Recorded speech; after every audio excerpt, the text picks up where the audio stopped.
All right, we're live. Okay, let me refresh on my end.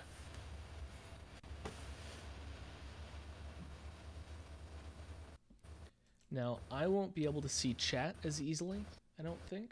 Yeah, so I'll do the chat interactions and read out stuff that people have said. Let me see if I can bring up Uh, chat and view it that way. Yeah, I can bring it a little bit closer to where things are visible for me. mhm. I think our audio is coming through. Okay. Okay, perfect. Chat and view it that way. Yeah, I can bring it a little bit closer to.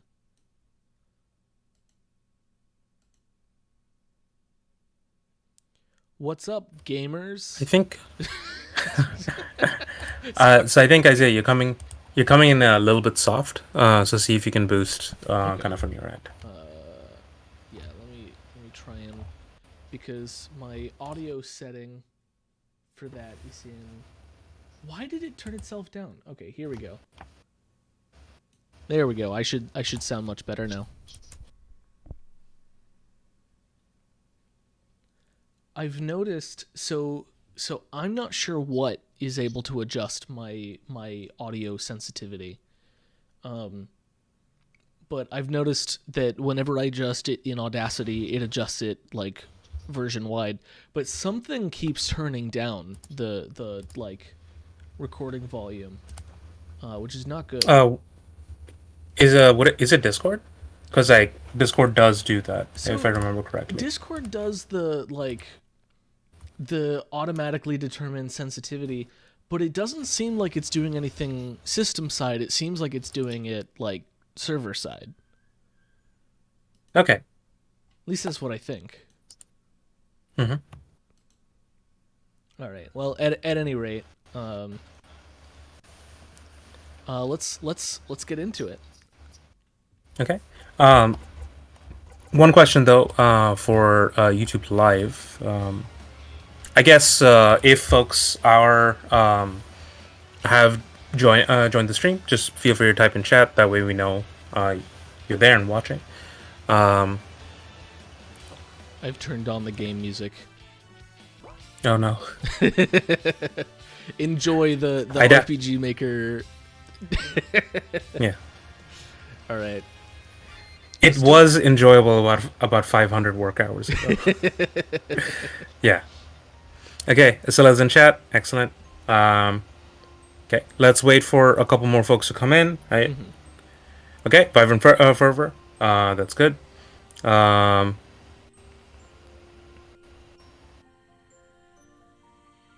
oh, are you just launching into the demo project? I mean, should we do it in a different order? Um, I mean this works out. So yeah, so I'll sort of narrate through, and then once we sort of like I think once we finish the demo, we should take a look at the plugin manager Yeah. at a certain point. Okay. Yeah. So Chris is not on stream with us. Chris will be joining us hopefully in April. But a number of the demo project changes were Chris suggestions. Chris and I kind of reworked right like what we had, and hopefully you all like the new one. We have worked a lot on the sort of onboarding, right? New players, right? Making it sort of easy for them to find things. Um, Hopefully, all of that pays off. Okay, so Isaiah, why don't you show us what the card library is looking like? Yeah. Let's check that Yeah, out. because so there's a couple little features that I want to bring up. So for the most part, so one, we're working with an expanded resolution. This is just for the demo project. It'll still work on whatever resolution you wanted to. This allows us to work with bigger cards, which gives us the benefit of putting the full description on the cards, which is the thing that we have struggled to to get working and working consistently. Yeah. So the reason for this is that text format plus is included in the plugin manager. That was the case in the previous version, but here we're taking advantage of it. You're seeing some word wrapping is going on, right? As well as different like font sizes and things for like the name as opposed to description. And then you also notice that I made a slight change to card types plugin. So previously, the way that it like did the stacking of the types, I wasn't a huge fan of. I kind of went in and then had it such that it is icon and a bit of spacing, and then the type, and then there's a spacing between each instance of that, which is still the same as how Isaiah set it up, and it also like pulls the information that you have from text format plus. Right, so all of that works out. So hopefully this leads to a nice, like a cleaner kind of experience. I'll also before this goes out. Oh yeah, go ahead. Yeah, I was gonna say I appreciate that every card has like two types attached to it. One is what is the class of card that it like belongs to, and then the other is what is the sort of like genre of card within like card types generally. Yeah. And yeah, obviously like modeling that off like Slay the Spire, right? Broadly, most cards will fall under like attack or skill. Rarities are still a thing, but I'm not representing them on the card. We may like do a thing where we change the base so that you know that like something's a rare, right? Usually if you look at the text and the text is bonkers, that's how you know it's a higher rarity. Yeah. Yeah. Okay. So, we just wanted to show you the new card. We'll show them in action in a little bit because we have some cool stuff cooking there. Okay. So I've included a couple features that I think folks will like. So I say go ahead and interact with the clown. Let's talk to the clown. Yeah. So the clown, I think we had working a shop at a certain point. Like we had them doing the removal of cards, and then they were working a shop last demo project. And now there's 3 functions that the clown is kind of responsible for. All of these are common events, so you can find them. So there's remove card, which you already know. Clear decks, which is helpful, especially like we use clear decks before we go into the dungeon, for instance, right? So that we're like, okay, start from 0, right? And then so what clear decks does is it takes away all of the learned cards, right? But your equipment cards you're still good on, right? So that still depends on what equipment you put on and what you to kind of turn off, right? So strike, block, all of that is coming from equipment. Go ahead and clear equipment, and no cards. Yeah. So let's say that you like accidentally clear, I think optimize. Yeah. Those should be the only 3 in there. Yeah. Sweet. So let's say that you made a horrible mistake, right? And you want to just reset it to what the class like was. I've included the reset decks option. So what this does is it actually grabs the skill list off the class database page directly, right? And makes them relearn it. Is there a, should I look at the common event for that? Yeah, go to common events. Yeah. So reset decks, right? So first we clear the deck just to make sure that like that's gone, and then we're directly grabbing it off data classes. Obviously, this is just for the party leader. This can be extended to any member of the party, and this can be useful. Let's say that you have a class switching system. You'll want to use something like this, right? So where with the next deck editor update, our hope is to be able to do like class restrictions. But if you still want to work on your class-based deck game, where you have the character switching classes, something like this I think can go pretty far. Okay. All right, let's get back to the demo project. So let's go over to the lady to the right. Yeah. So she was the transform effects kind of dealer. And now we can do transformations at these kinds of things. It's a little bit buggy right now. I'll fix it before like this goes out. But I did want to show her feature. So Isaiah, go ahead and hit Go Wild. Go Wild. Let's go. Yeah. And pure randomness happens. See, Neil didn't tell me about this. Yeah. So like I remember like doing this particular code at one point for like we had to engineer like a devlog screenshot. Yeah. And if you go ahead and check your deck now, right? It's just completely random cards. Oh, absolutely. Right? But moreover, it's the same total number, right? I believe that is the thing that we preserve. If it's slightly off, right, don't worry about it. Go ahead and like reset your deck. But yeah, you essentially have a lot more control over card transformations and things. So if you want to do rarity based effects, right, things like that. Like let's say that in your roguelike dungeon you find like an event, right, that allows you to like swap for like another transform card, or even in battle, right, we'll show off like the sort of card transformation stuff. You just have a whole lot more control over that.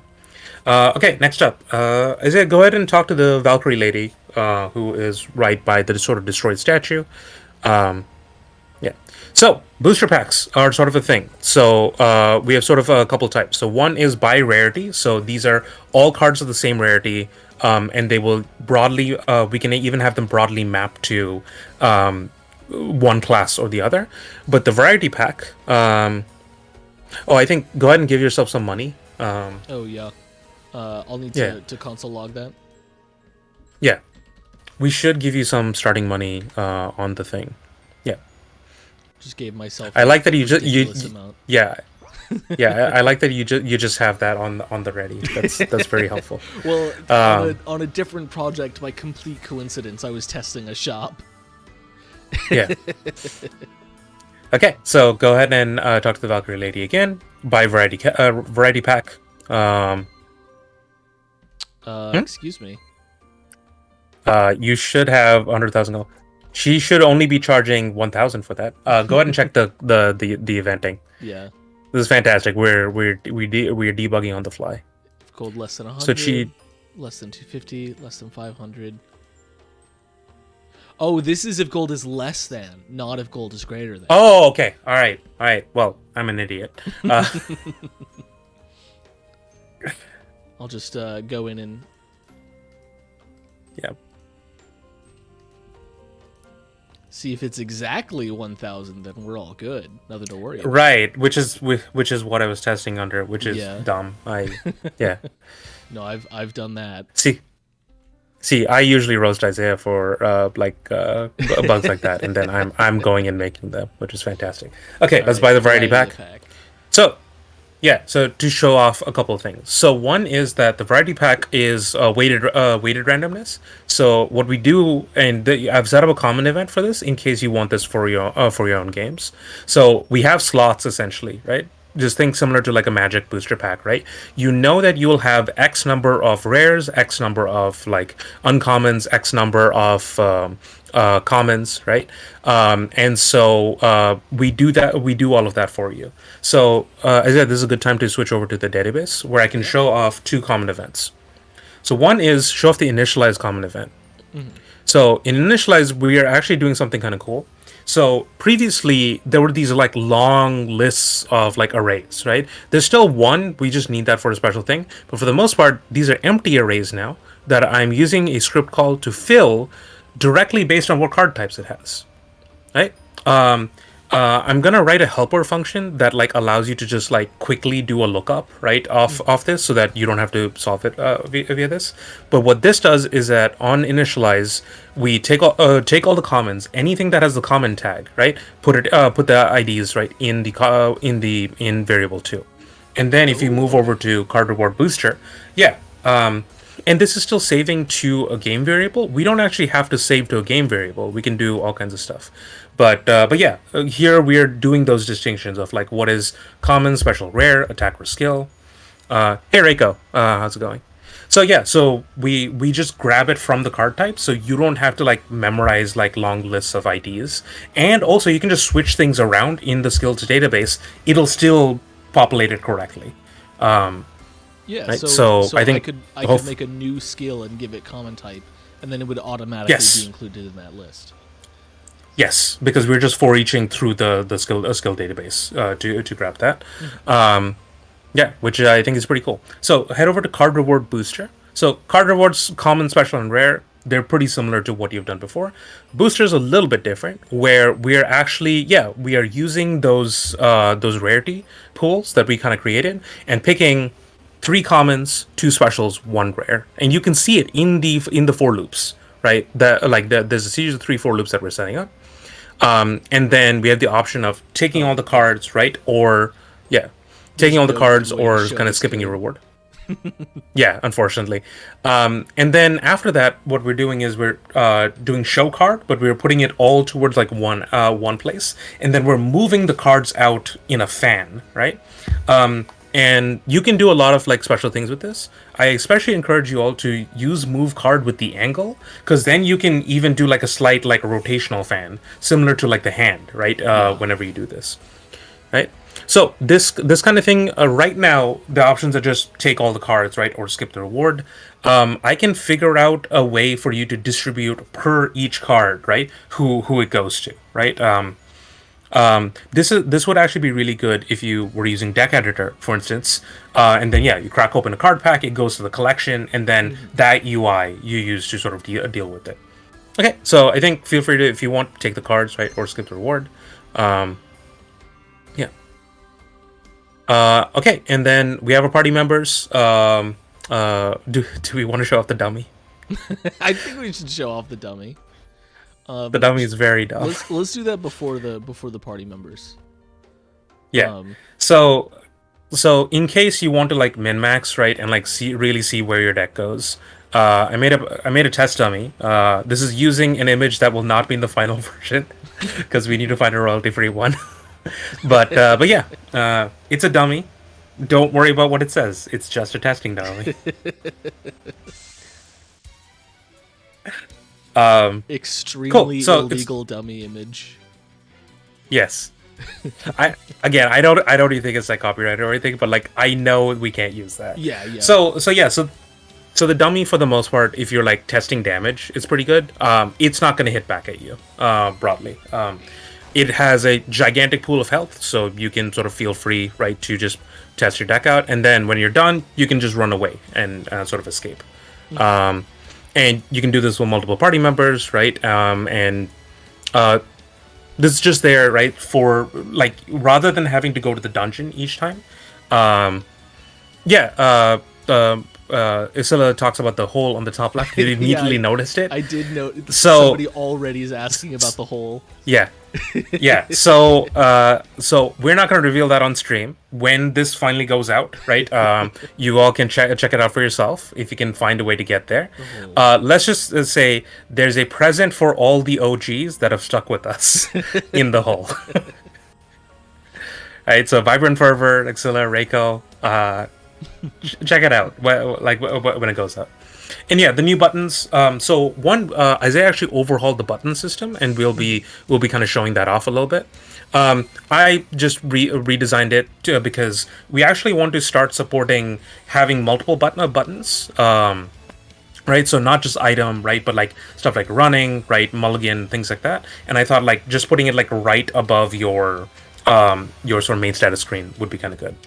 Already, you're probably seeing a couple features. So we have block. I mentioned this plugin.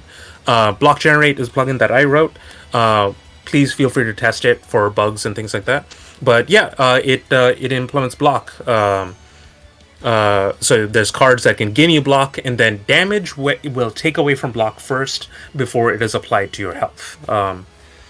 We've also set things up such that it's closer to the Slay the Spire model. So rather than having 100 MP, right, and like having to deal with 15, 10, like 80 TP, right, it's all MP, right, and you regenerate it just using the 100% regenerate kind of per turn, and then one class deals with increasing your max MP in some kind of cool ways. So Neil, there's something that I noticed on the screen here. So there appears to be an extra zone here that doesn't have any explanation. And if I look at this card, I would exile one in hand. Now, normally I would think that would be remove something. But then we've got this card, which lets you take 3 cards from the exile and add them to your hand. Should I put these two pieces of information together? It is so fortuitous that this lined up, but yeah, go ahead and try it out. So, in fact, to sort of fuel the deck, go ahead and use refresh. Oh yeah. Actually, will you have enough MP? If not, give yourself the MP. So use Portent. Portent will draw first, then and we're using the card selection kind of for this. Go ahead and exile like a card of your choice. I'll exile block. I don't need it. Yeah, cool. All right. Just give it some time. It just needs to set up post. Huh? Why is Portent still on the screen? That's a great. Okay. Question. All right. We'll figure that out. Yeah. Okay. All right. So it's unfortunate. So again, there's still some kinks in there. Ooh. Yeah, something messy happens. Okay, so there must be an issue with like doing a force skill in the middle of a card selection screen. So having parry and repulse must do that. Okay, we'll iron that out. But is it Perry's fault? But yeah, it's probably Perry's fault, unfortunately. Okay. Here, let me. Yeah. Let me so we'll show the exile interactions there. Yeah. Again, very very sorry. We tried to get to most of the bugs, right? But we'll do our best to like ship with like as few of them as possible. Yeah, but it always happens. Okay, so go ahead and use focus. See if you can draw into.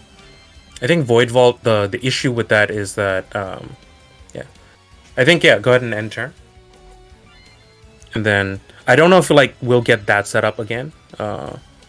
Parry setup. Go ahead and use Transmute just to show that off to people. So Transmute is like one of those cards that I'm talking about, where it'll transform it to the other type, right?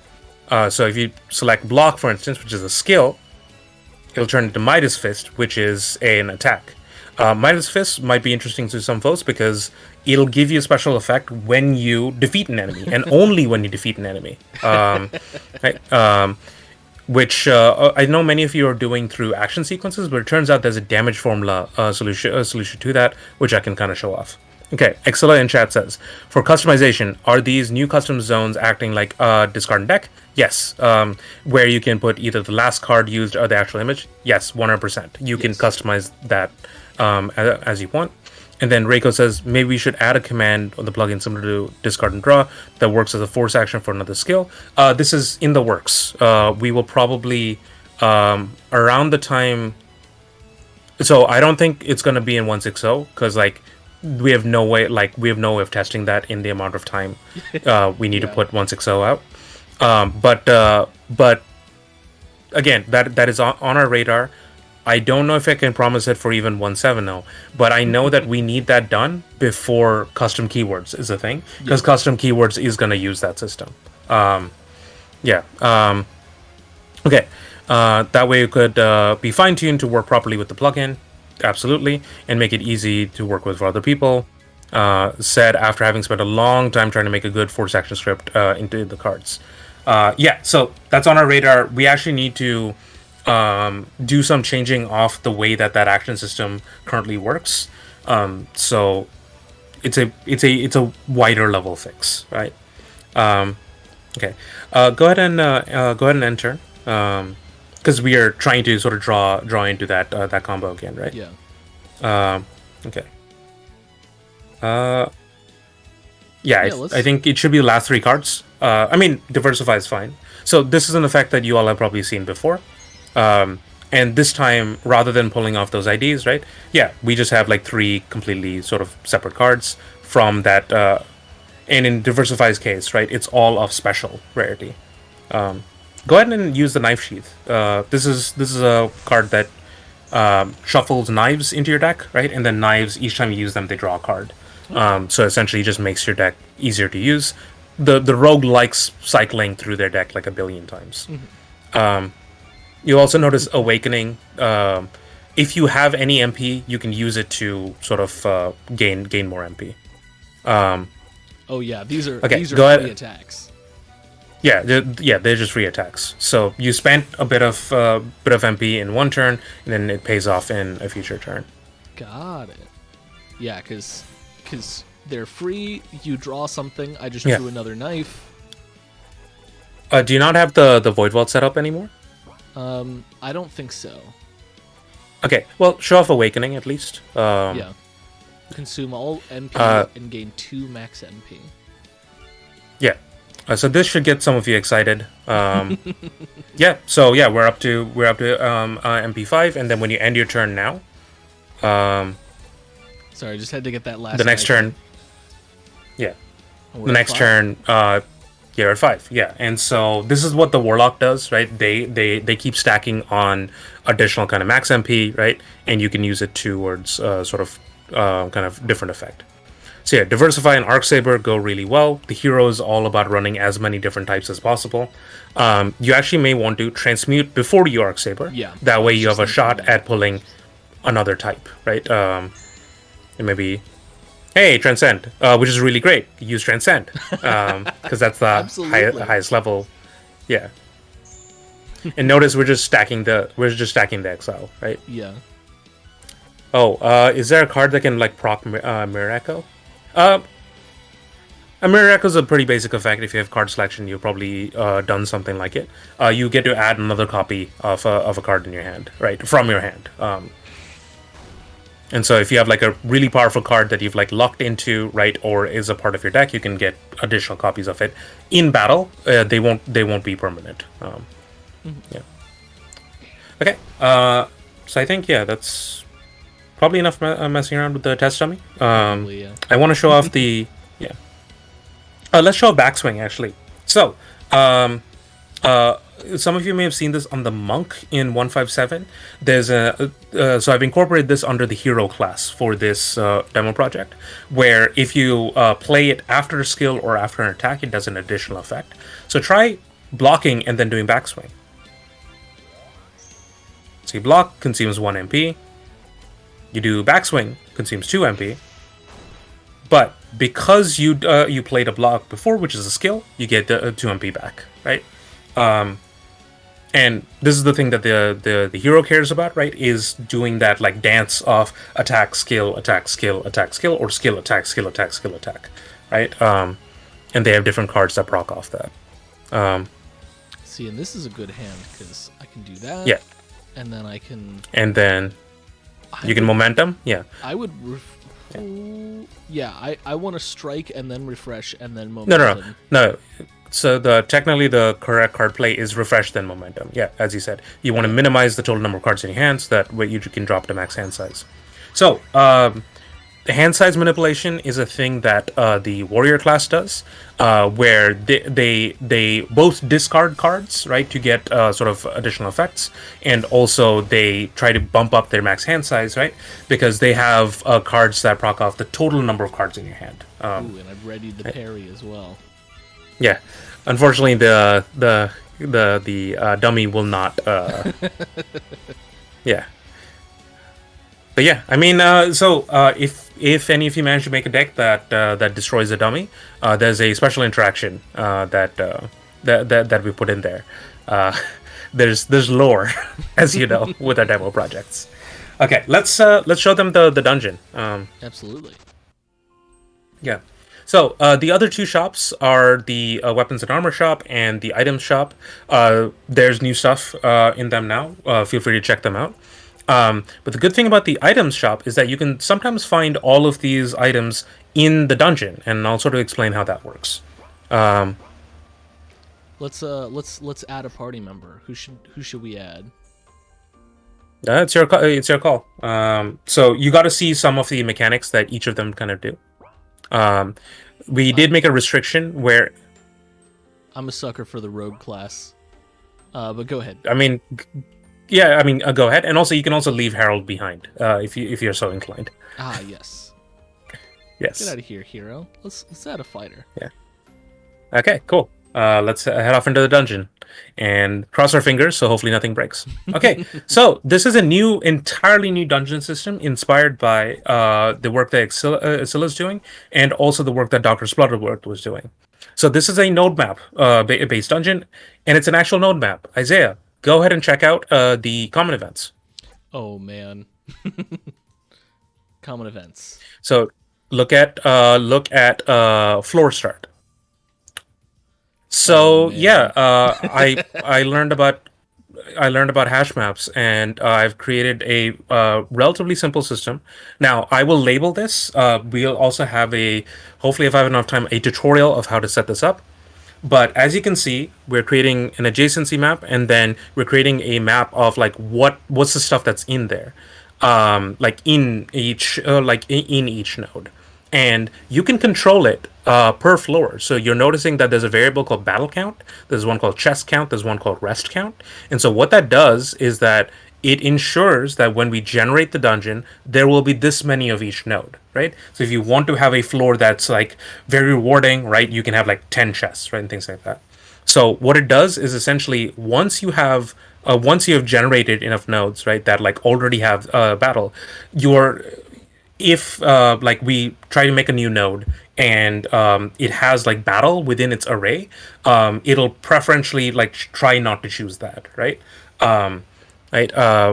That's essentially the setup, and all of this can be done in a couple lines of code. So we can see that this node of this ID has been set up as a battle and chest.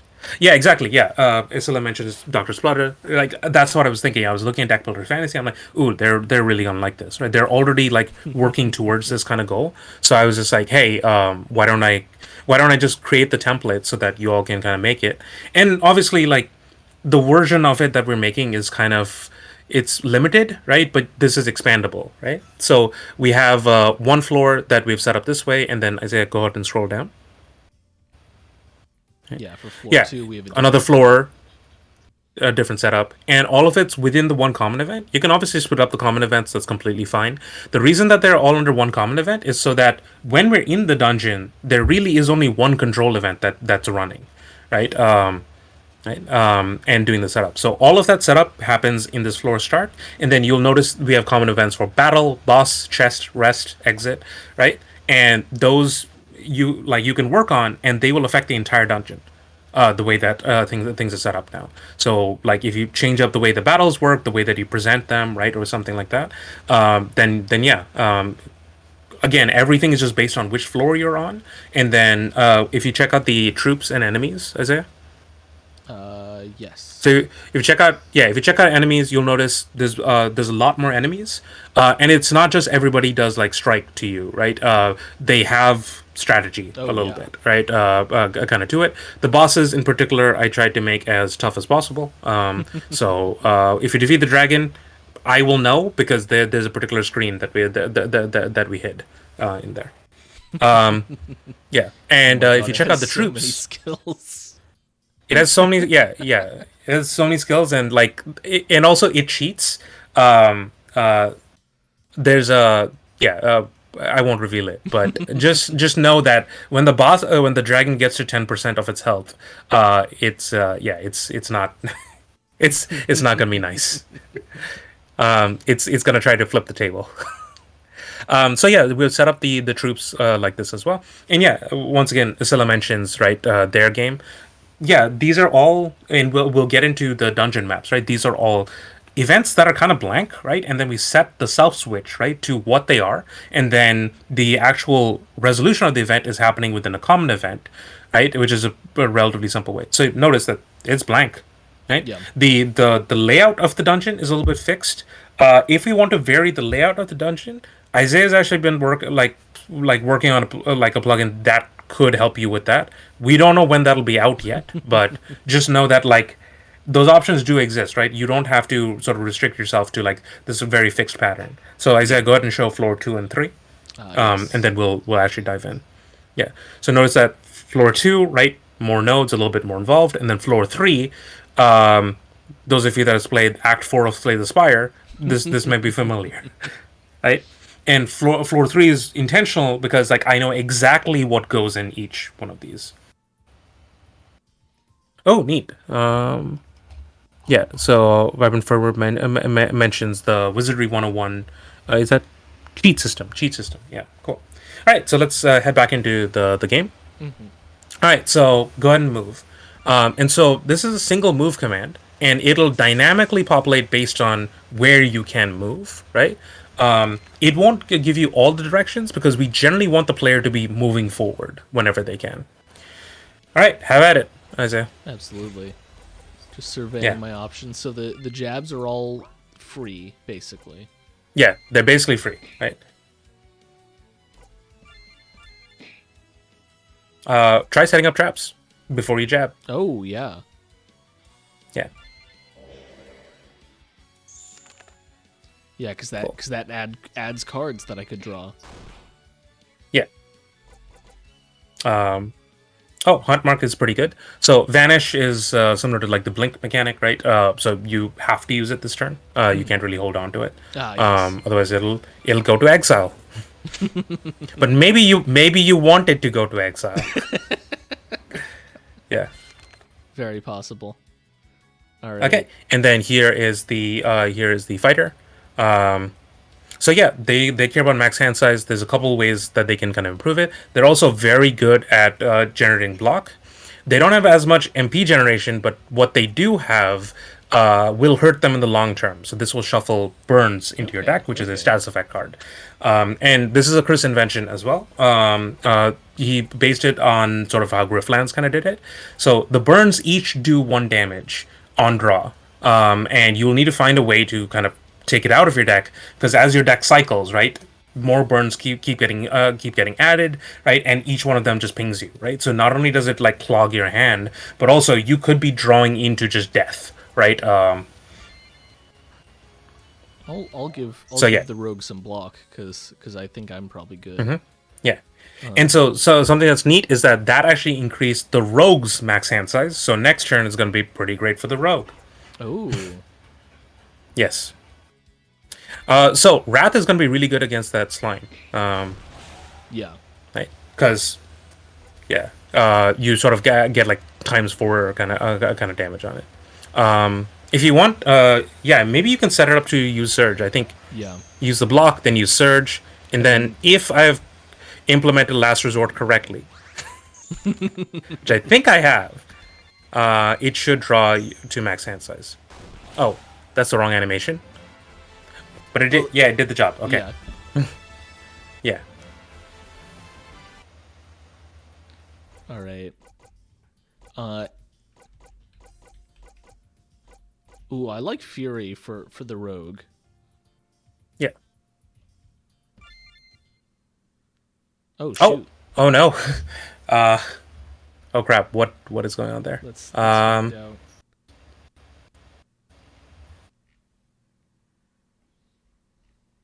We love running into crash bugs in the demo project in chat. X.replace is not a function, which is objectively false, by the way. So it Yeah. looks like So it must not like some escape characters. yeah. Let me Yeah. see.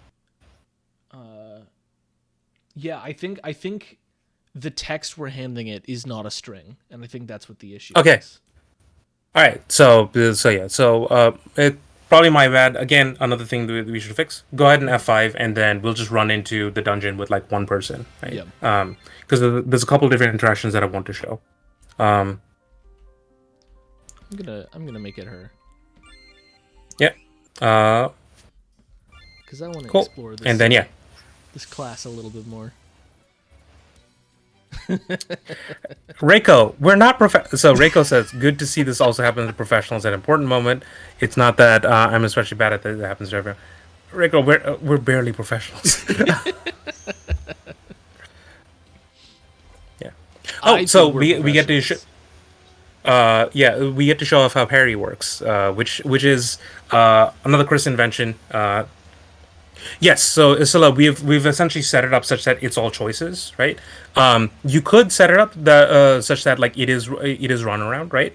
And then you would just have to have them like when they go into a node room, you block it off and they have to interact with the event in the room, right? That kind of thing.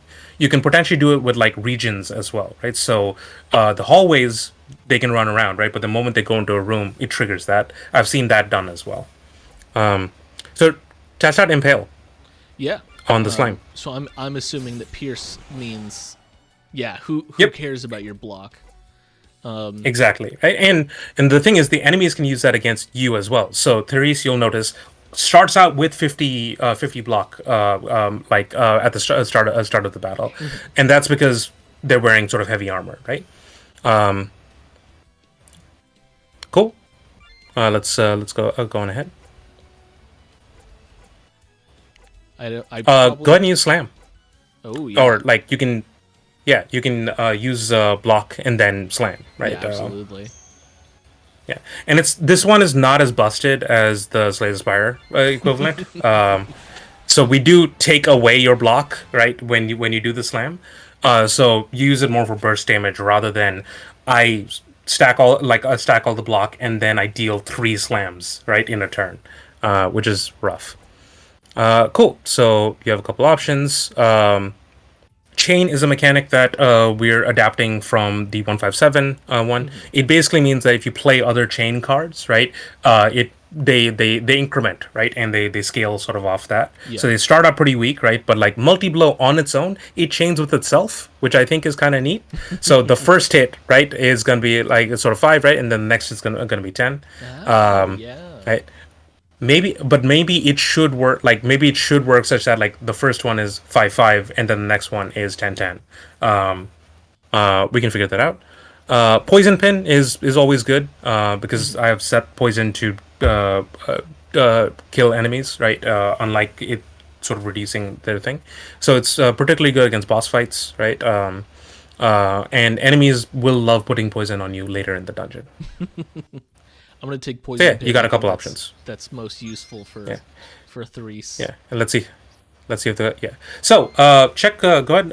And you can check your status. So if you like back it, I don't. So once you've decided, I don't. Yeah, I don't think I'll let you back out. So yeah, go ahead in any direction of your choice. We'll do another encounter, right? Notice that hey, we have a couple new enemies, right? Oh, I've got. There's a dazed. Yeah, and that's because of your heavy armor, right? So that's the penalty for heavy armor is that it makes your deck a little bit more inconsistent because you're trying to stack more survivability. So I'll play Grit. Can't go wrong with a bit more block. Yeah. And the tricky thing here is that Last Resort will not trigger its other effect because you don't have a way to discard the Dazed. There are other fighter cards that let you discard. So you can sort of move around the status effect, right? This is a... Yeah. Wrath is going to do double damage because I've got Dazed in my hand. Double damage because you have Dazed. Exactly, yes. Perfect. Get out of here, Imp. Yes. So Imp would have either been annoying or like you would have liked it because Imp shuffles in like burn cards. So yeah. It just like kind of pings you and things like that. So yeah. So notice that you heard a sound effect there, right? Mm-hmm. That is a sound effect for like when a card gets removed, right? And we'll show you how to set that up in the plugin parameters. Okay. Channel's pretty good. Yeah, channel looks good. Yeah, that's essentially double damage. We've kept the status effects very simple this time around. Or you can just keep stacking block, just keep having like many different ways of doing that. I mean, Barrier is definitely better in a two-party. Yes, in a two-party setup. But it's essentially like sources of block sort of end up mattering more than like the sort of scaling amount. So if you check skill, right, you can also switch out your equipment, right, in the middle of nodes, right? So yeah, we give you a lot of flexibility within the system, right? And obviously you don't have to use the existing menu system, right? You can go and like kind of change this around, right? But again, we're sort of just creating the sort of setup so that you kind of have the option. And then if you back out, it should bring you back to the choice. Yeah. Yay. Okay. Go ahead and check out that chest. Absolutely. Don't have to tell me twice. So you do have a chance of skipping the chest. So you can find money, you can find items in there. You can also find mimics in there. Yeah. So Isola says, how does block interact with dot using buffs and states or extended dot? So dot effects.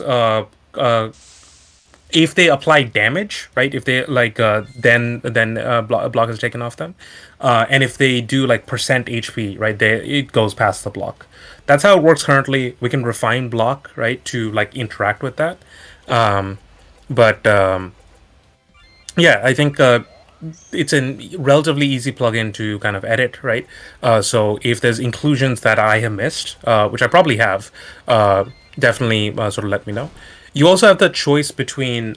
So right now you're seeing that block stays on, right, across turns. You can also choose to have block be removed at the start of each turn. Um, Don't mind me. I'm just see. like min-maxing my damage. Yeah. So Yeah. now I've got Seems that yeah you yeah. And there's a bit of a struggle between sort of zero hand fighter, right, and sort of max hand fighter, right. Yeah. So it is there's sort of different builds that you can do, right. There are cards that are non-synergistic, right, to your setup. So if you have a lot of cards that like discard, like Blitz, right, and Wild Rush, that discard cards in your hand, right, Last Resort is really good with that because it just helps you kind of just keep going.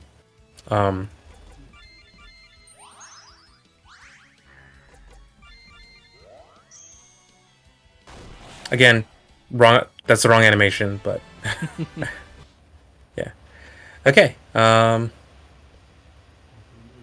Ooh. Mana Drain's pretty good because that way, yeah. Yeah. You have I'm a just pretty taking decent that. way. Yeah, Isla mentions penetration, perhaps, and conditionals. And then, yeah, safe spot to rest. Two different rests inspired by Miss Lazelle's Maid Cafe. Okay. But there's a slight restriction, so rather than using gold, right, as the currency for expending, I basically allow only one long rest per floor. And then in the second floor, you'll see why that matters. Yeah. Mm-hmm. I'll open the chest. Okay, 100 gold. And then here's another safe spot. Yeah. And then, yeah, go ahead and fight the Minotaur. Let's do it. It's minute time. Yeah. So I have noticed that whenever I increase my max hand size, that stays between battles. That shouldn't be the case. I will need to turn that off. Okay. Yeah, okay. Okay, so you've got 50 block, but Impale doesn't care about that. Impale does get through. And yeah, you can potentially channel into Impale if you have a mana source. Yeah. Yeah. Which I do not currently. You can kill enemies behind their block. That's completely valid way of playing this game. I simply don't care about block. Block does not matter to me. Yeah. So there's a rogue build with the longbow that like lets you kind of do that.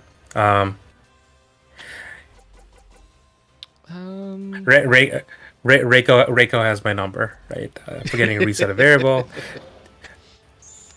Yeah. Oh, so Mighty Roar, right, is gonna. Geez. Yeah.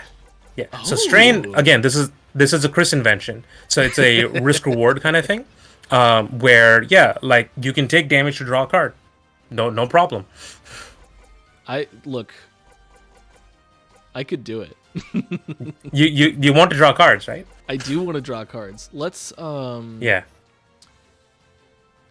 Yeah, so I did already draw my deal double damage for this turn card. So I'm not going to draw that this turn.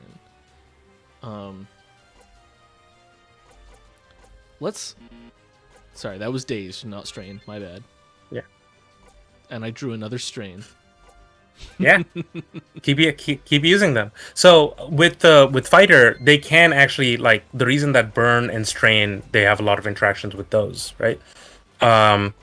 Is that like with the amount of block that they generate, right, and also the amount of health that they have, they can sort of use that as a little bit of an expendable resource. Speaking of which, let's give me another block.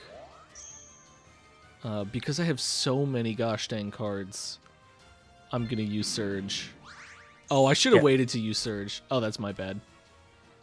And that's okay. So the big change, right, from 1.5.7 is that like we're starting to resemble like deck builder gameplay now, right? Like especially so, where you're having these kind of card kind of based kind of interactions. Burns just stay in your deck, man. The longer the fight goes, the more they will just keep hitting you. Oh, that's right? good. That's good. Yeah, yeah. And again, it's tiny, but like there will be the turn where you draw 10 cards and they're all burns, right? And it's just like, okay, all right, well, this is not good. Yeah. There's also we also like bandied about the idea of like a virus card that like kind of infects your other zones. Oh, you're not gonna slam this turn? Okay. No, I mean, I I'm thought you trying were to building. I was thinking about I thought you were it, building for that big slam. but I Yeah. need to find out how much damage this guy does and try to avoid taking it. Yeah. I have drawn 2 burns. 2 burns. Yes. I'll change it to the animation that that's a little bit shorter, so you don't feel like it's too Yeah. much of an issue. Oh, we may get to show off parry. Oh yeah. Yeah, hopefully. I mean, look, it's looking very likely. Yeah. Yeah. Okay. They're gonna crush. Oh no, you should have parried that. Okay, all right. So the sustain fix like made it must have made it weird. Yeah, that makes sense. So parry and riposte, they do work. I promise. Basically, we have a new sort of type of card that you can sort of create, which procs off other things interacting kind of with you while the card is in your hand.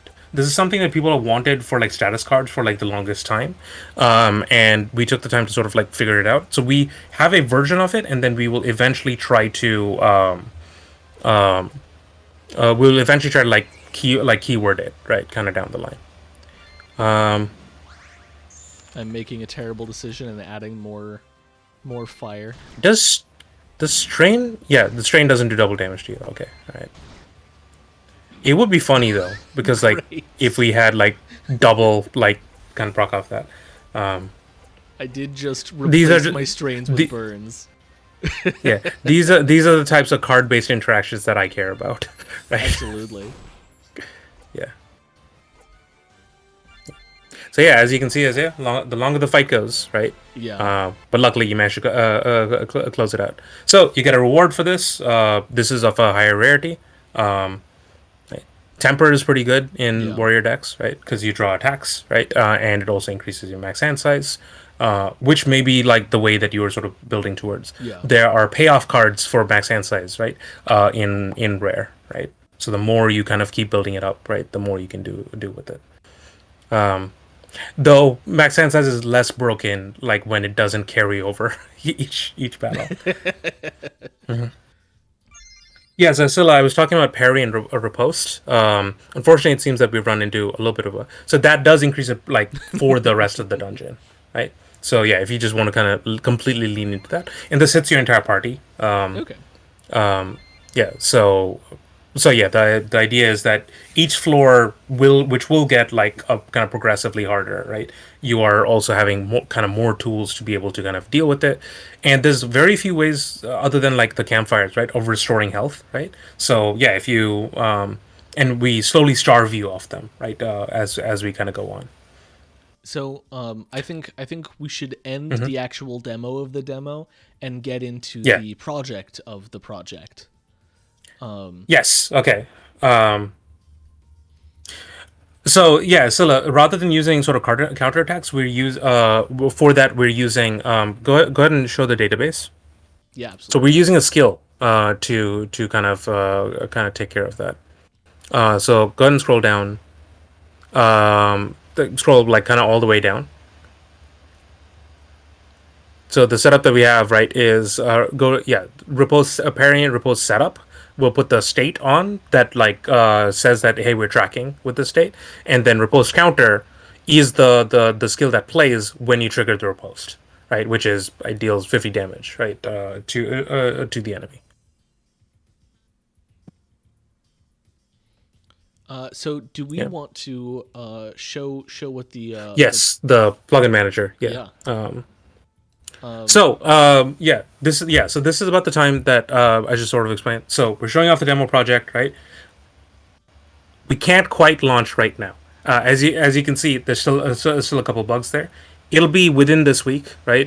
This is my fault. I didn't estimate our time kind of properly. There's an MZ thing that we're trying to resolve right before it kind of goes out. But here's a big reason why is that we are consolidating sort of all of our plugins right under like a similar structure, right? Also, we will obviously not put out the demo project with the Amfly core engine, right? Right. We're just using Amfly core engine because of the scale battlebacks thing, but like the window resizer plugin will like have a version of that is less cool. Yeah. So go ahead and show what's inside core engine, right? Absolutely. Because a lot has changed, right? A significant amount has changed. Like the So if you the version history the changelog can't fit everything on one page. Yeah. So let's kind of go from top to bottom. So battle start and turn start broadly are pretty similar to the 157 kind of changes. I'm doing some shenanigans in there, right? But don't worry, like we'll put explanations and things for that. So for instance, right, like we are doing dynamic hand size stuff. That's for sustain, right? That's the one line sustain, but I think that's actually causing some problems. So like if you take that out, sustain like won't work, but like everything else will. Card appearance, right? Like icon size, a name. So anything that is an X and Y or an offset, we're doing a coordinate struct, right? Should be pretty easy for you all to set up. And we're trying to do this across sort of all of our plugins, just so that like rather than spend 2 plugin parameters of space, we're just doing it in one. Right? These you have already seen. Card description, that stuff is there. Highlight sprite and discard highlight sprite. So one big thing, Isaiah, if you wanted to show the image system folder for this demo project. Yeah. Give me 1 second. Yeah.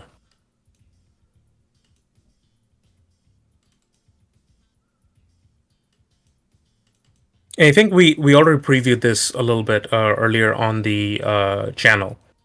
So image system. Yeah. Yeah, so what you'll note is that we have a number of basic sprite sheets, right? We're using them for buttons, we're using them for the zones, right? We're not using them for the card highlight, the discard and the highlight quite yet, but we will, right? We're moving increasingly towards just rather than like flooding your system folder with a lot of images, we're just trying to consolidate sort of everything kind of together in a nice organizable kind of package. Go ahead and go back to the plugin manager. Yeah. Okay. Let's sort of show off. The new UI order. So you'll see this as button order. This isn't just buttons though. This is everything, right? So this is all of your zones, right? All of your buttons, right? And it turns out that like we're sort of handling them in a similar way. So as you saw, we had deck, item, run, hand, right? And then end, discard, and exile, right? And some of those are buttons and some of those are zones. And below that, we actually define what happens in each one. So hand, deck, and discard. Hand is a special zone. Deck and discard work a little bit closer to each other, but it's pretty much required that your game has a deck and discard. Though hopefully in the future we will support like having like a game that is like I have 4 hands but no decks, right? And like the cards exchange between hands. Isaiah's already setting up for that. So we have a lot of new features within each zone because zone is now a thing, like it's a data structure, like a codified type. Isaiah? Yeah. So most zones all use the same sort of object type, with the exception of the hand because it works completely differently. But rather than have all of these parameters repeat over and over for each zone you want, we just turned it into a structure. So we've got the name of the zone. We've got which card sheet we should use to represent it. Its coordinates, and then we've got a few. My mouse just died midstream. Oh my god. Do you have a? Do you have like a trackpad? It's. Well, that's neat. I've got. Here, you. Do you want to use like tab? I'm gonna grab some batteries. Okay. So zones have their own structure, and we'll show you how you can like add any number of zones, right? That is the custom zones is the big feature for this particular update, and you can set them up just like the deck and the discard, right? You can set them up with their own image, their own rules. Notice that earlier in the chat, I believe you asked if you could like have certain zones show the top card and other zones not show that. So in that show card section, right, you can like set that, right, for you. And then we have sound effects that are associated with each zone. So when, let's say, like we have like the discard being shuffled into the Reiko, yeah, we may as well consider that a bug, right? The mouse dying. It's been a very buggy stream. They say anything that can go wrong will, but you're still, even knowing that, you're not prepared for the very specific things that can go wrong.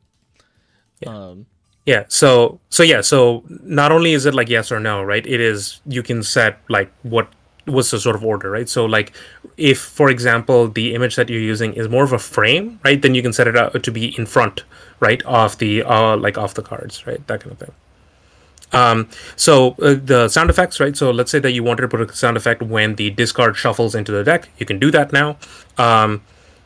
The one thing I did want to ask Isaiah is that you could have it. We're probably going to use cats for the auto battler. Make it meow every time a card enters the deck. Somebody's going to do that. I did have some goofy sound effects to test that things were working. Yeah. And so it was a barn. Let's just put it that way.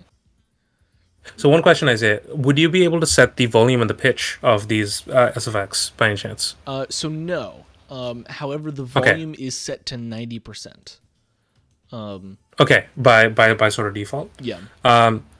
So we're working on adding potentially other options, right, to that, because like mixing is always a challenge, right? And especially these sound effects, especially the ones for like drawing cards, right, and discarding cards, right, the very common ones.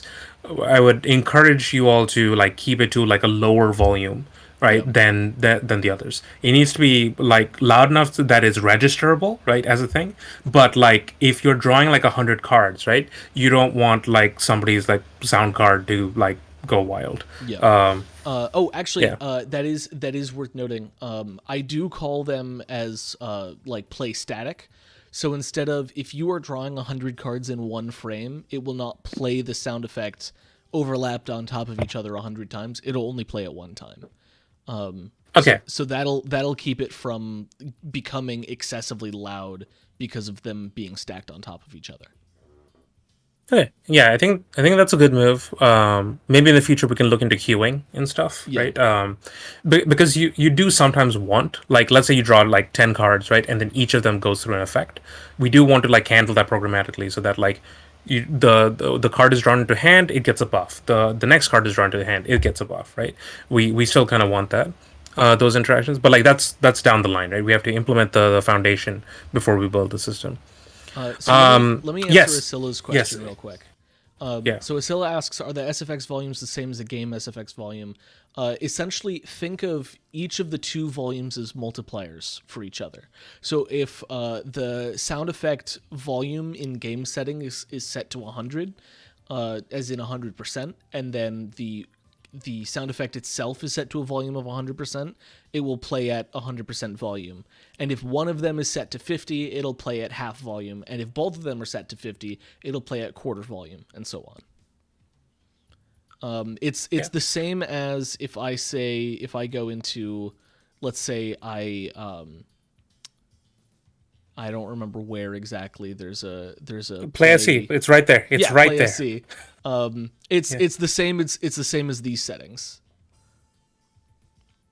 So I just use these default settings.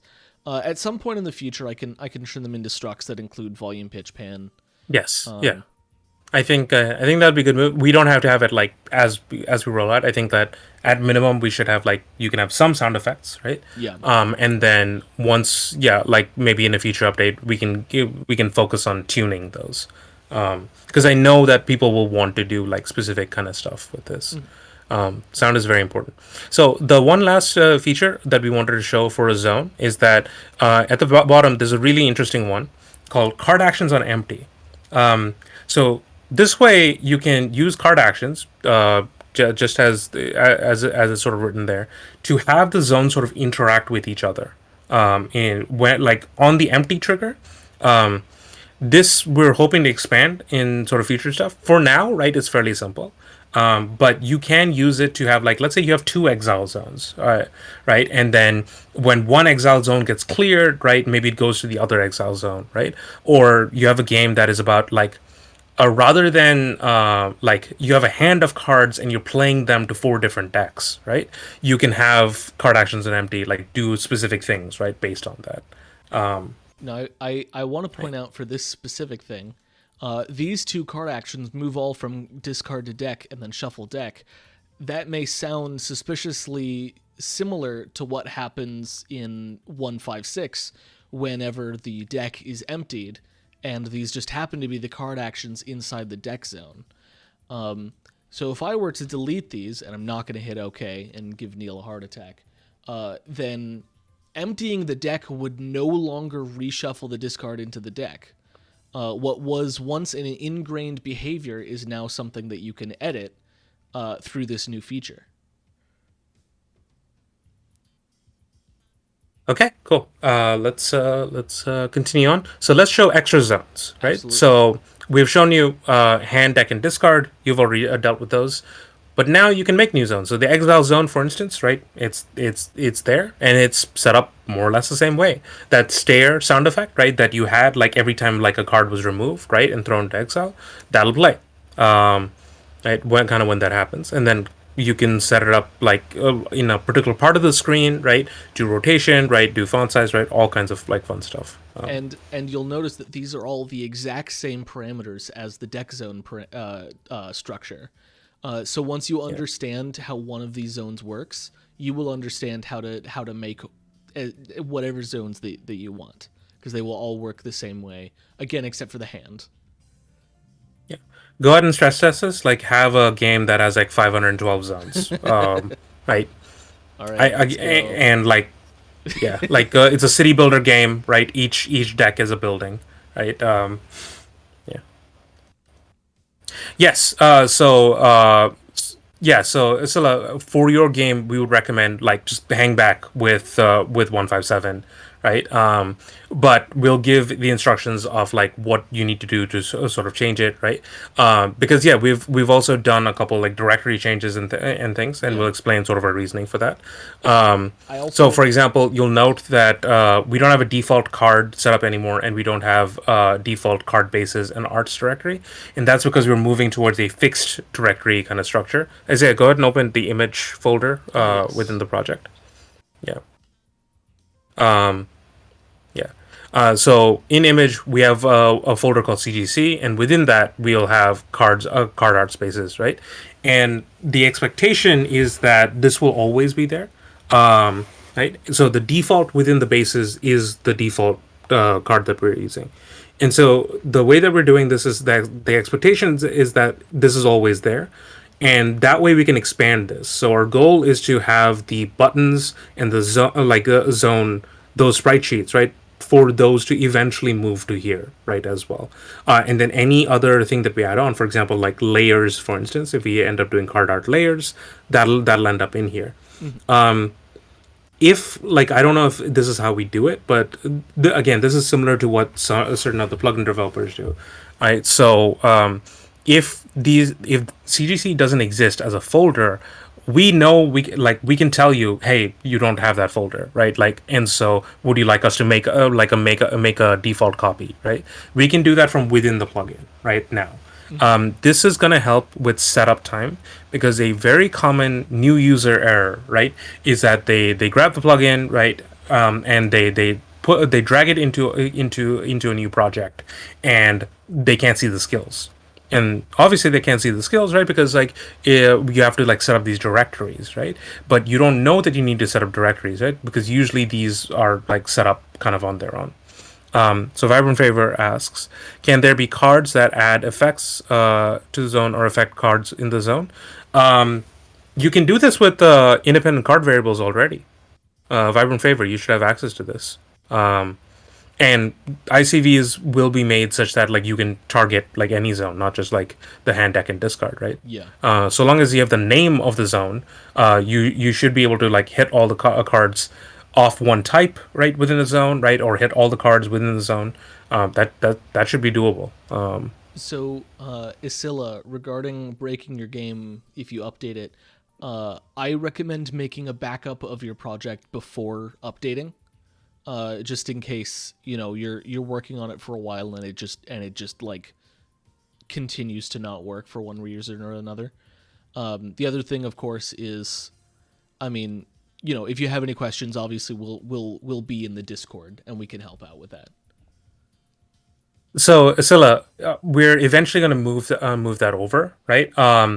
We ran into some issues moving over the basically the buttons and zones, right? Like when a directory starts having like multiple levels, right? We ran into a bit of a block, right, to kind of set that up. I think that the solution that we've sort of agreed on for now is that like we can try the sort of experimental solution, right? And like it could potentially blow up kind of in our faces, right? But like we just want 1.6.0 to be more stable, right, than it has been sort of shown on screen, right? That'll take some time, right? But we want 1.6.0 to be the most feature rich, right, and like kind of the most stable release. So we don't know if we can do that like subdirectory solution that like we were thinking of. We'll look into it though. It's like because like if we can get that done, right, then like then like we have solved like image association problems for a good long bit, right? Like we can start doing stuff like having like custom like badges on the cards, right, and foil, right, and things like that. Once we have solved this issue, Yeah. right? A weird quirk of RPG Maker, and both MV and MZ have this, which is very surprising to me, is that, so if I wanted to do, as a directory for a parameter, if I wanted to do img/cgc, then that would work, and I'd be able to search through the CGC folder for items. But if I wanted to do img CGC and then like bases, if I just wanted to be more specific, then it wouldn't understand that, and I wouldn't be able to search for images with this really nice UI that makes doing so really intuitive. So we're essentially still figuring out a solution, and that's going to be something that we're going to try and get further into in a later update. Yeah, but again, the goal is to like reduce the sort of like that sort of setup anxiety, right? Yeah. So that like just new users can just use this off the bat. We're doing a lot in that regard, right? We're improving the documentation. We're recording video tutorials, right? Like the tutorial island, right? Like all of that stuff is there so that when new users interface with this, right, that the more or less they can like kind of pick it up, right? Obviously they'll still want to ask questions and we'll be there to answer them, but we're essentially anticipating the volume of those questions increasing massively. Yeah. Right. Right. And so this is like doing some sort of future proofing, right, with regards of that.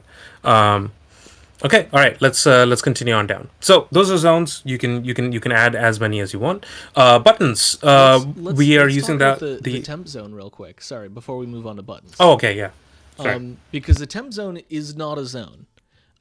It only has a couple parameters, and it's the place that a card goes to temporarily while it's in use.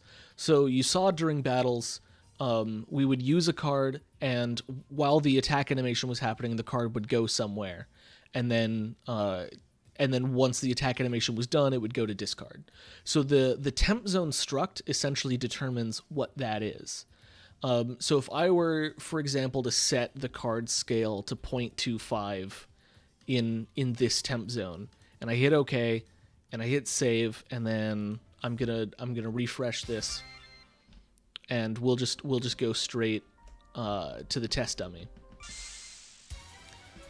Then you'll notice when I play block, it shrinks, and then once it's done shrinking, or once it's done being used, then it goes to the discard. And so this is just a nice way to be like, okay, while we're actually let's get rid of the let's get rid of all the music. Actually, I don't like either of those songs anymore. But so essentially, while it's in use, it is neither in the hand nor in the discard, as compared to in 1.5.6, where the card was considered. I believe it was still considered in the hand while it was in use. So if you had damage calculation stuff based on hand size, then it would include the card that you were using when determining that. That is no longer the case. Now it exists in a liminal space between zones, and that is the temp zone. And what's neat about this is that, like for effects like card particle effects and things like that, I could see us expanding with the knowledge that like a card will, once it's played, will hit the temp zone, right? Things will happen to it, and then we'll go to the next zone, right? We can kind of plan for that now. We should also introduce the new skew parameter, which is essentially a very ridiculous value that RPG Maker will let us use that can simulate isometric 3D rotation. So I'll give you an example of this. What's 2 pi? It's 6.28. Is that right? I think that's right. Sure. All right. Yeah.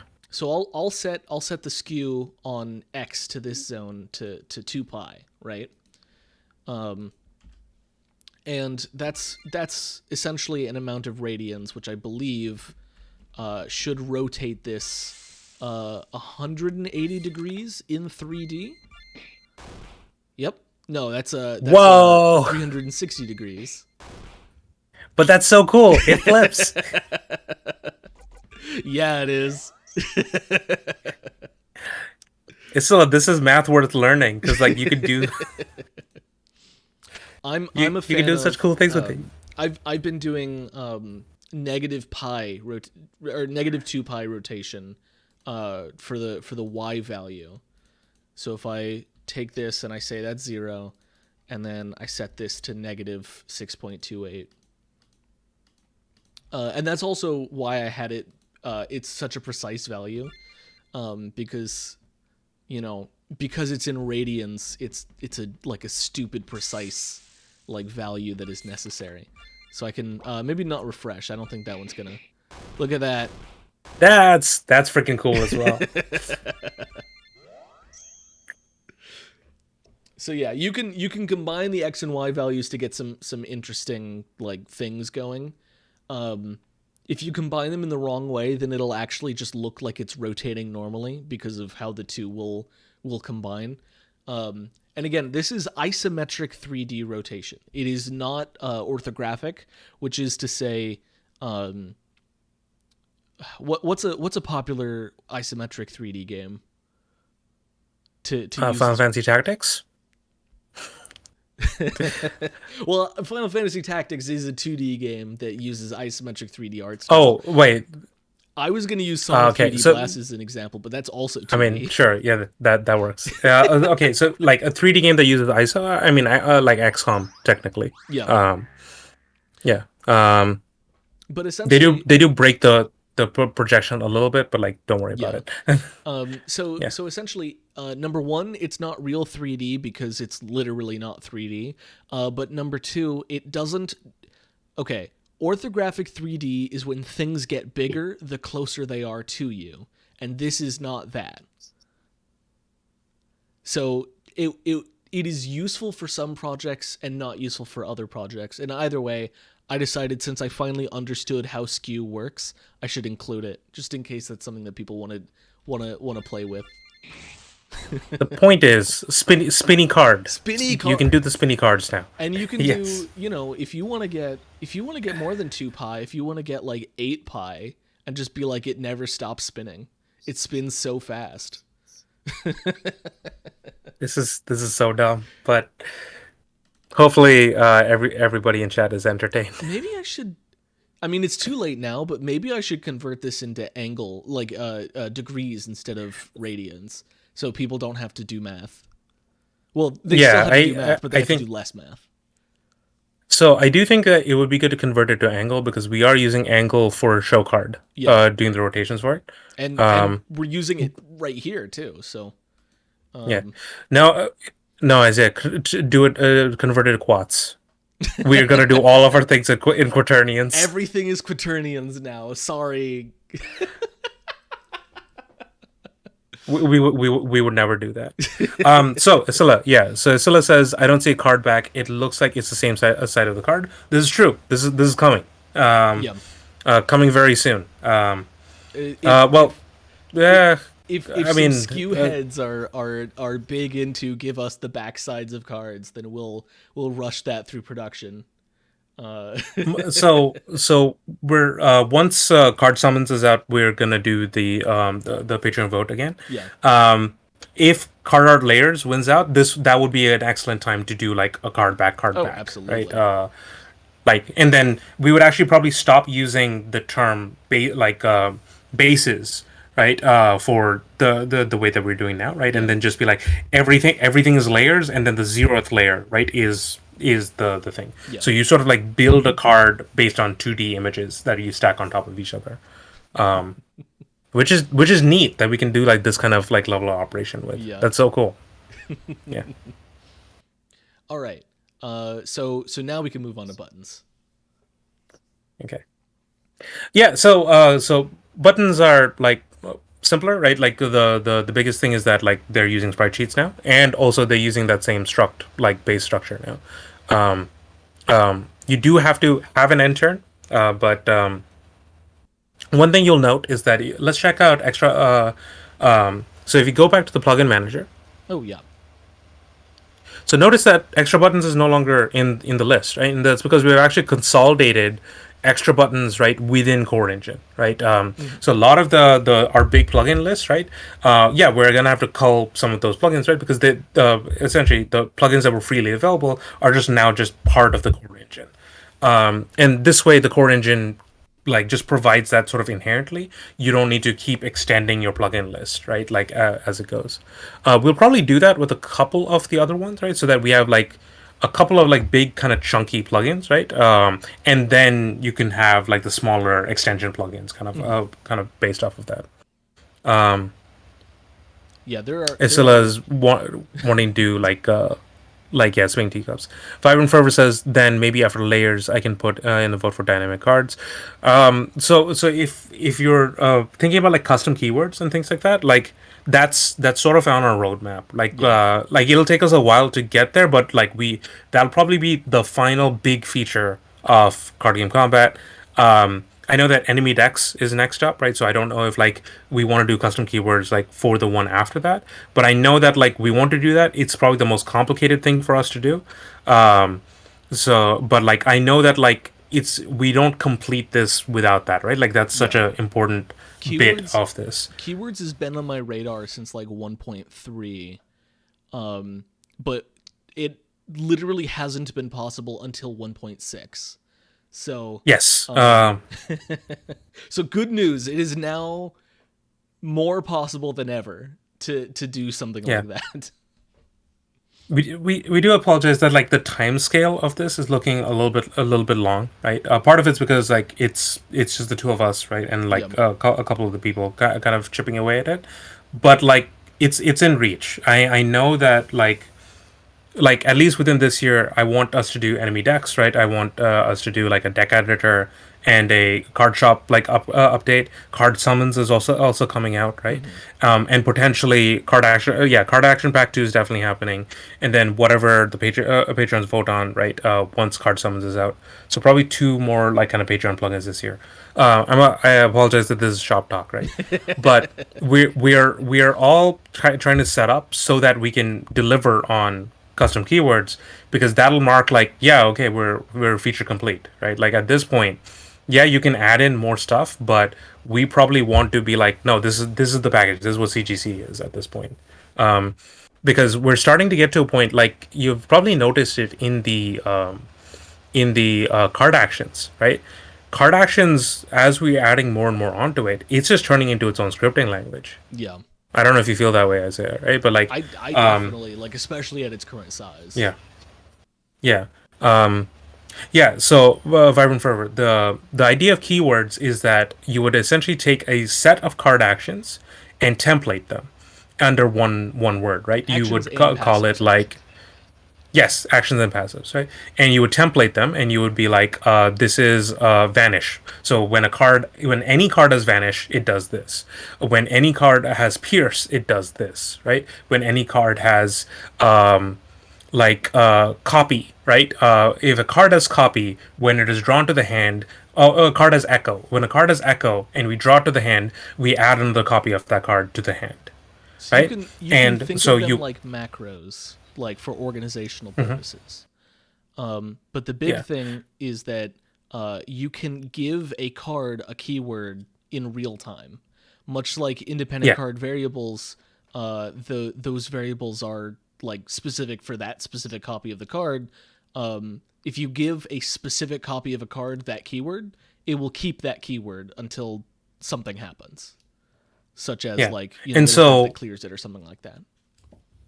or like an enemy attack like hits your hand, right? And we're starting to get into like effects that work like that, right? But an enemy hits your hand, right? And then all of a sudden, right, if you play that card, you take damage, right? But like that card didn't initially have that effect, right? It didn't have the curse effect, but like the curse effect was put on it as part of a list of like keywords that card has.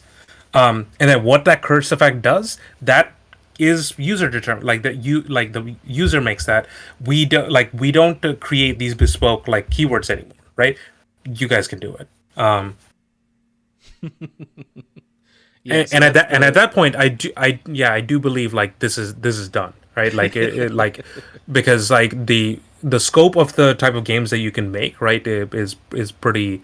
I mean, the sky's sort of the limit, right? Like cards are already infinite design space, but we're talking about like multiple infinities, kind of worth of thing, which is kind of cool. Okay, so let's quickly just wrap up stuff for Core Engine because I do want to show off a couple of the features on the remaining plugins Mhm. that I've included, just so that folks know that we've been doing that, and then we'll just go to the plugin tutorial. I don't know if you have the time for Deck Builder Fantasy, unfortunately, but next month, right? Yeah. Okay, go ahead and jump into Core Engine again. We'll show the a couple of them Oh yeah. past. So buttons, you can do buttons, you can do cool things with them, and then you'll notice that if you go down, there's general sounds. So this is anything that like you haven't put a specific sound effect for, you can set here, right? So I've done ice 4 for whenever you like a card is created, stare whenever a card is removed, right? And then whenever a shuffle happens, book 2 plays. Cool. All right. So let's move on along. So go ahead to the plugin manager. So go to card types. So card types, I made a small edit. So type icon size, right? Like and the type icon like kind of spacing. There's some controls for it now. Let's head on back to the plugin manager base. Go to party UI type A. This has been heavily requested. Here it is, right? I need to change those offsets to coordinates, right? Yeah. But yeah, you can now resize party UIA, right, to like any dimensions, right? The micro and the main status window. We may change the names of those windows down the line, because like even I'm getting confused, right? But yeah, like the So actor portraits, right? I The actor think portraits is a thing that like was available in MZ and not in MV. The goal is now that like we're parity between MV and MZ, right? We're handling them the same way. Go ahead, Isaiah. so I've got on my computer I have a version of Party UI Type A that does have the main status window has been changed to the focus status window, and I believe in that version these have been changed to coordinates as well. I'll double check that later. But essentially, Okay, I believe I cool. have an updated version of this plugin that we can use. Cool. All right, sweet. All right, let's move on. Move on down. So I think show card is more or less the same. Helpbox control. Yep. I think there have been some fixes to it. But more or less, I think yeah, I can change the anchor and like those two like chords, right? But for the most part, it's formatting stuff. There were But the big one I want to show is block generate. Oh yeah. Just real quick, Yeah. Helpbox Control. Some of its functionality was moved into the main plugin for organizational Yes. purposes, and that's the main thing. Yeah. Okay, so block generate. We have a pretty extensive, like we have a lot of node tags that you can do with it. And also the settings are very easy to set up. You determine something to be a block state, you give an initial block value, you give a max block if you're using that, otherwise it can just keep stacking. And the position offset is where relative to the sprite on the screen, right? This will show up. If you're using front view, it'll show up as a status, right, with the number drawn in front of it, corresponding to that. In case you're doing front view for your battles. But yeah, there's a lot of different ways that you can kind of manipulate it. So you can have weapons and armor, add, subtract block, right? States can change block every single turn. So if you have like a recurring block kind of like effect or a recurring degen effect for your block, right? You can do that, like some kind of like corrosion. And then, yeah, you can say that, hey, here's a state that negates block, right? So long as you have it, you cannot stack block. And a certain boss in the demo project may use that against you. Yeah. Yeah. And the best part is, yeah, it's not just no tags. Like everything can be done via script calls. The one thing that I want to see if I have the time to fit in is adding a card action that does this. Like if it detects that you have block generate with you, just being like gain 10 block, right? Within card actions and card target actions. You all will probably note that we are using card target actions a lot more now. That's something that I think like we haven't had too much time to kind of show off, right? But that has like meaningful differences now, right? Now that we want enemy stuff to behave a little bit differently from user stuff. Okay, all right. So I think that's about it for the plugin summary. I think Action Pack 1 didn't really go through like a big change, right? But yeah, we will make it available as part of the 1.6.0 rollout because you literally cannot do some of the cards without it. Don't worry, patrons. There are patron plugins coming in the thing. But this is part of our larger goal of like grandfathering the plugins, the plugins that we're developing via Patreon into the main kind of thing, so that like it's more available towards everyone, and like we're hoping that. Having text format plus allows people to show text on their cards. That feels like a basic feature, right? That we should be supporting. The selection window is of a similar kind. There's one oh that might not be in this file, but I did at someone's request I did add compatibility with sfont to text format plus. Yes. This is the TDP plugin, right? Yeah. So we'll probably want to include that along with text format plus. Yeah, I've got. Do we want to incorporate it like into the plugin, or do we want like a? I think so. Secondary. Yeah. I think if possible, we probably should. That way, like if people want to do pixel fonts, right? Because we had 2 users doing stuff in pixel fonts, right, and running into like a blurring issue, like an aliasing issue, right? I think that's what it was. So, Victor Engine sfonts is a fantastic plugin that improves every project that includes it. Let me just like shill for sfonts. But it does have a typo in it, specifically in the function that was built or that was written to improve compatibility with other plugins. So in order to actually add compatibility, I needed to fix the typo. Which is very silly. All right. I mean, like it's good that we're adding compatibility to that. Okay. Rego asks, question for the future: will we be able to activate and deactivate enemy decks on the fly in the future without having to activate/deactivate your own deck? This is a Isaiah question, I think, because.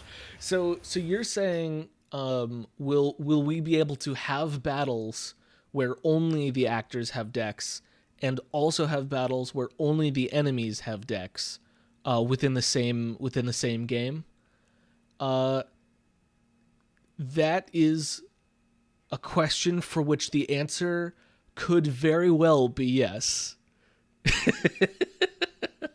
The question can become yes.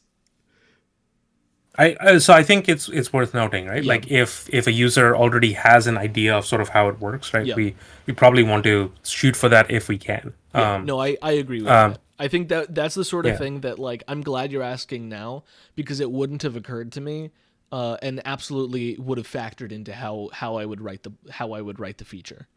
So Yeah. I'm going We to are, say we already yes. yeah. Yeah, we already know that a new UI plugin will have to be developed for enemy decks. Oh, There's no way absolutely, of yeah. avoiding it, right? And card summons had to kind of come out right before it, so that like we can support like enemy battlers, right? Like having card data on them. Oh, you know That's what? just neat. We definitely need card backs for enemy decks, like at Yeah, we minimum. yeah we okay. So I think that's when we do that update, right? Yeah. Instead of card art layers, which like may not get voted, right? I think for because like for enemy decks, we want to show the enemy hand optionally, right? Like Yeah. it's so that like you can do sort of a 1v1 esque kind of game. Um, yeah, I think that's probably a good idea. See, now I'm Okay, like, all right. So imagine an enemy with cards and you can't see the back of them, and then it plays one of them, and the card flips over, and you can see the card. flips over. Yeah. I'm like already excited about it. Okay, all right. So I think that we'll wrap it up for the showcase. The showcase has taken a little bit longer. Yeah. Hopefully, everybody in chat, you feel that this is a meaningful update, right? I know that we have been taking our time with it, right? And yeah, we ran into a couple bugs, but like it's good that we ran into them so that like you don't have to deal with them all kind of on the way out. Most of those, I think you can put down to bugs on my plate, right? Like me implementing the demo project, right, in a particular way. I those are not inherent to the update in the engine, right? We're doing our best to not like push bugs right into the main build Yeah. as much as possible. It'll still happen though, and if it does happen, please report them, and that way we can make sure to patch it. But we're doing our best, right? 1.6.0 is sort of a kind of a big milestone release, right? Because hopefully, if certain conversations go well, you'll be seeing this on Steam, and yeah, that's the goal, right? Make sure it's out to ultimate people. Okay, so Vibrant Fervor says like in Yu-Gi-Oh! Forbidden Memories, great stream. Okay, all right, good. Thank you, Vibrant. Okay, so with that, Isaiah, how are we feeling about the plugin tutorial? So we do have. I mean, we have 20 minutes before the stream is supposed to end, which is not a significant amount of time for a plugin tutorial. However, can I be stopped? The answer is no. So I think So potentially, let's. So it's your call, right? Like energy level wise, like if you're feeling up to it, and also chat, let us know that let us know if like energy level wise you feel ready to kind of take on the plugin tutorial. Because if not, then we could potentially like move this to another day, right? Like we yeah. like it won't be like a full size like showcase kind of thing. But like we just move the plugin tutorial and also show off deck builder fantasy on like another week, right? But if everybody's like if we see in chat that like people have the energy, right, are willing to ask questions and stuff about this, then yeah, we'll spend the hour. 20 minutes would be pushing it, so we'll probably like stack like another 30 kind of on it if Isaiah can do that. I'll just speak for 100 miles per hour. It'll be fine. I don't think that will Okay. cause any problems with retaining the information. I can't foresee an issue with that. Yeah, I'm totally not opposed to doing like a tutorial stream, like just like focused on that for like an hour and Yeah. a half at some point, like a week or 2 weeks from now. If Okay. that's something that people would be interested in. Yeah, so let's hear from chat which format you would like. Okay, so Vibrant has the energy to do it right now. Right. So Scylla, Reiko, anybody else that's watching. I think it is you three. I can feel my voice has lost its melodic like nature. Now it's like hanging around somewhere in the whatever note this is. People with perfect pitch can chime in. But I mean And Scylla's good to go. when has a plugin tutorial, when has a coding tutorial ever had somebody with a lot of life in their voice? So I think we'll be fine. So, just to sort of help you out a bit, would you like to take like a brief, like 5 minute ish break, get water, right? Kind of like rest your throat a bit, and then come back to it, or I think honestly, I think we're good to go right now. okay, all right. So yeah, it looks like chat seems to be pretty ready for it. Reiko says it would be nice to also have a series of short videos showing the characteristics of each function of the plugin. Reiko, we're working on that. We're working with the video person, right, to kind of do it. And Reiko says, and I can watch 20 minutes more now, no problem. All right, I think they're ready. All right. Take it away. So I'm going to let's. Last time we did plugin tutorial stuff, we looked at Windows, and I outlined a little bit of the different types of Windows, those types being window base, window selectable, and window command. We focused predominantly on window base, and we had a lot of fun like drawing some interesting things to the windows. This time, I want to talk more about window selectable. Window selectable is a type of window that here, let me change the project while I'm talking. Window selectable is a type of window where it has a series of items, and all of those items are drawn essentially the same way. The most obvious example of this would be a actual list of items, such as your inventory, for example. And with the inventory, we just draw the name of the item and how many. That's the wrong project. And how many copies of that item you have. And then whenever you select one, it performs some kind of task with the item. That's a sort of a basic rundown of window selection. Is that it has multiple items, it draws each item the same way, and then when you select an item, it performs an action based on what that item is. So let's get a little bit into sort of how that ends up working. Trying to come up with a good example of a like item list, because the actual item list. I mean, it's right in front of you. Go back to the main menu. Yeah. So yeah, the actors. Oh, absolutely. So this is window menu status, I believe. Yeah.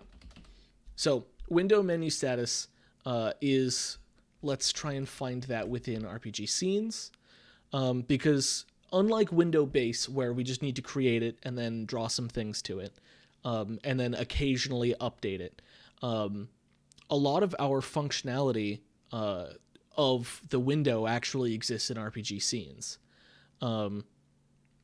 So command personal. Oh, hold on a second. This might actually be a bad example. I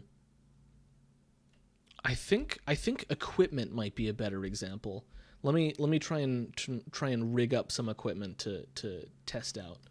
Here, let's get rid of battle processing, and then let's say change weapons. Give you a sword, give you an axe, give you a cane, and then I think a bow is the final one, which should be fine, as long as a player can collect all, or can equip all of those. So if I go into equip and I hit clear and then I'll equip, yeah, they can only equip one. That's very silly, but that's fine because I can scroll to an empty one. So if I go to window equip item, or window, it's not equip status, we want, yeah, equip item. There we go. And it inherits some behavior from window item list, but then I'll go to window equip item. We can see that we've got a set help window, which, you know, determines what the help window says whenever we select something. And then we have something called set handler. So set handler essentially says, all right, so every selectable window has a series of things called handlers, which have two two components to them. The first is the string, which is the key, and the second, which is a function that they execute when that string is called, and that's the value. So in this case, we have something that says whenever we say OK, and that's automatically called whenever we hit the OK button, then we perform the action on item OK. And whenever we hit cancel, which is the button which is the key that is called whenever we hit the cancel button, we perform on item cancel. There are a few other handlers that you may see sometimes, like there's page up and page down. Essentially, any button that has a specific name, if you set the handler including that string, then whenever that button's name is called, I believe we can find that in input dot key mapper. Yeah. So any of these, except for typically up, down, left, right. But so you can say page up, page down, escape, even debug. Whenever I hit this particular button, it performs this action. So in this case, on item OK, if we look at that, then it says, play the equip sound, change the equipment, and then, reactivate the slot window, deactivate the item window, and refresh the status window. And that's exactly what happens whenever I equip something. You can't hear the sound because I've got it muted, but then it reactivates the equip slot window, which is the one that I'm currently messing around with, and it deselects whatever was in the menu we were just interacting with. So even though this is functionality of the window, the code itself is within the scene, and we just give the window access to the function. Does this all make sense so far? I think one thing that maybe we're talking about is how scenes activate and deactivate windows. Yeah, that's a good point. Because window bases are not, as a general rule, activated. So let's I didn't have to refresh. So let's go into the equip menu real quick, and we can see that right now I have there's one window that I can interact with. I can't interact with more than one right now. But whenever I hit equip, the thing that I just interacted with deactivates, but it's not deselected. You can see equip is still selected. That's visually important. So they keep it there. But now I can interact with a different one. And when I click on that one becomes deactivated, but not deselected. Meanwhile, now we've got a different active one. And if I, click on this guy, then we can see that the item list is now deactivated, as in we can't select it, but it's also deselected, as in nothing in it is highlighted. And so that's sort of the important distinction between activate means we can interact with it, and deselect means nothing is currently selected, so nothing is currently highlighted. And then refresh says draw everything a second time. The reason that this is important is that when you think about it, maybe these windows have a similar input structure, right? Like you hit left on one, right? It moves the index to the left, right, up or down, right? That kind of thing. You may have a scene that has multiple windows that care about inputs. So which ones should be listening to it, right? And that's what this activate and selection method allows us to do, right? We can have sort of sub menus using this setup. Yeah. And you can see here that I've just used the console in order to activate the slot window without deactivating the category window. And as a result, I can now interact with both of them simultaneously. And that can cause a problem, because let's say I select weapon. Well, I'm also selecting optimize at the same time. So if I do that, it doesn't understand. So it only does one of those two things. And it appears to prioritize the equip window until I select that, and now that's deactivated, so now I can actually interact with it. Now, the important thing is whenever the OK handler or the cancel handler are called, as in whenever you hit OK or cancel, we don't have to tell it. If you look at on item OK, we don't have to tell item window dot deactivate. You would think we would have to do that, but whenever we call the item window's OK handler, it automatically deactivates, because the assumption that RPG Maker makes is that whenever you hit a button within a window, you are done using that window and you are moving on to a different window. Either the next window in this sort of stack, you can see I went from the category to the slots to the item list, or backwards, as in when I hit like blank, then it goes backwards onto this one. So that is handled automatically whenever you hit OK or cancel. You can also see on item cancel, there's no deactivate that's being called there. It only calls the activate on the slot window. But let's say I get rid of the activate call.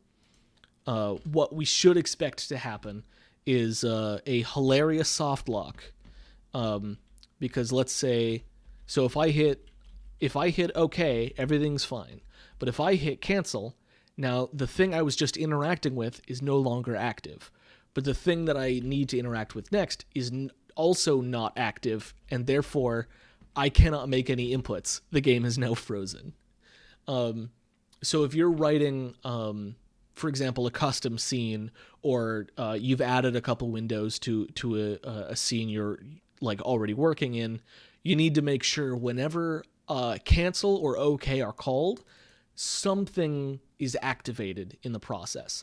Something that I actually sometimes do if, like, let's say, for example, in card game combat, something that I have is if you try to hit cancel on the item window, and in card game combat, the item window is actually, here's the cards that you're looking at. That's you're scrolling through the cards. It thinks that's the item window. And if you need to discard a card, when you try to hit cancel, it just reactivates itself immediately, because you can't do anything until you've selected cards to discard. So in that case, for example, I would say like this dot item window dot activate. So, and I misspelled that hilariously. But so what this would do is when I try to cancel it, it would deactivate because it called the cancel handler, and then it would reactivate itself as a result of calling the handler. So that's something that you can consider doing if you want to, for some reason, interact with a window multiple times within a series of inputs. And that's pretty much the basic gist, handled in roughly 15 minutes, of how the selection windows work, with the exception of one major component of the windows, which is that they have to actually be populated with items. So let me go to window item list, because many windows inherit behavior from item list, including equip item, which is what we were just covering. So what item list does is it says, let me find draw item. So the original draw item is, let's find window selectable. So draw item in window selectable is empty, because the parent window doesn't actually know how the child window wants to inherit it. So every child class of window selectable has this filled in, because in the list of weapons, we've got 2 columns, and we just need to draw the icon, the name, and then the amount that we have. But if we go into, I have to refresh because I forgot we were soft locked. But if we go into the status window, this is also a selectable window, but the way it is drawing is completely different. So each one sort of has their own draw item function. And then we have a function called draw all items, which I don't think is ever overwritten. Yeah. in vanilla RPG Maker, there is one draw all items function, and nobody needs to overwrite its functionality to make some new things. And this is a very simple sort of for loop that says, okay, we're going to draw every item in the list of items that we have, as long as we have space for them. So there are some, if you have like 16 party members, then it'll have to scroll down and it'll only draw the top 4. MZ works a little bit differently because it's got window scrollable, and that's something that we could probably get into in a later stream. But generally speaking, draw all items says, okay, we iterate through each item and then we just call draw item. But we don't actually have a reference to an item, we have a reference to an index. So for example, Harold is index 0, Therese is index 1, Marcia is index 2, and Lucius is index 3. And if we go to, this is when window menu status, if we look at its draw item function, it says draw item background, draw item image, draw item status. That's not useful. I need to actually look at what those I need to look at what those functions do. Draw item status might be the one that we want to look at the most. So it says, okay, we got an actor, which is the nth member of the party, where n is the specific index. So party member 0 is Harold. That checks out. And then, we draw its simple status, which is a fancy way of saying, we draw its name, its level, its icon, its class, its HP, and its MP. Well, look, all of that stuff is here. So we're doing that. And then in draw all items, we move on to the next one. We call draw item index 1, and we do the same thing. And then we get Therese and all of that stuff. Sorry. And I have 2 extra minutes. So let's talk about window item list. And let's talk about the last function that is very important for a window selectable.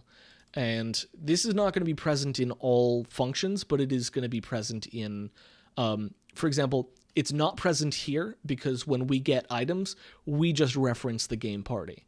However, when it comes to a list of actual like inventory items, we need to know what those items are. And we do that using make item list, which creates a variable called _data, and that contains game party all items, and then we have like an algorithm that filters, what category of item are we looking at.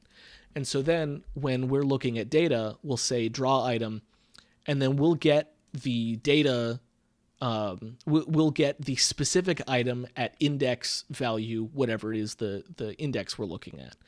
And that item will be an actual like structure which contains, I believe it's actually a data item. So if I look at data items 1, I believe this is the information that it is getting. And so it'll say, okay, we want to grab its name and its number, and we'll change its paint opacity depending on whether or not we can actually use it. And so I believe, we've got name potion, and then number I think is based on, that wouldn't be data items in that case. But the point is that _data is an array of objects rather than a series of numbers. And so many selectable windows are going to have an _data object to it. And if you're not sure what _data is, then you want to look at its make item list function. That is going to be where we can see, it's all items, but it's not just all items. We filter by whether or not we're actually including it. What does includes mean? It means if, number 1, if the item actually exists, that seems important. And then we check to see if its type ID is equal to the type ID we're currently filtering for. And that's, are we looking at items, weapon, armor, key items? So go ahead. So fun fact, even card game combat uses the _data like kind of structure to build, for example, the hand, right? So the card hand, right, that we've been messing around with, right? It's technically like a window selectable, right? Yeah. That's what it's sort of borrowing off. It's a very, very fancy window selectable. So that's window selectables in 20 minutes. I hope Yeah. it was understandable. If I had an additional hour, then I would, write a new window selectable and add some functionality to it. So we actually have a pretty good opportunity. So my thought is that we are going to need to do the stream where like when 160 like has launched, right? Like and all the documentation stuff is out there, right? So we're probably going to need to do that anyway. So I think that what we do is that we have a part two of this stream, right? Okay. So this is part one, right? Part one was we did a showcase that went on a little bit too long, but hopefully you all saw that like there's a ton of new features coming in. Yeah. And then we started work on the plugin tutorial. So I think next stream what we do is we sort of invert the order. So next stream we will start with the plugin tutorial, finish that, right, and then go on to the showcases.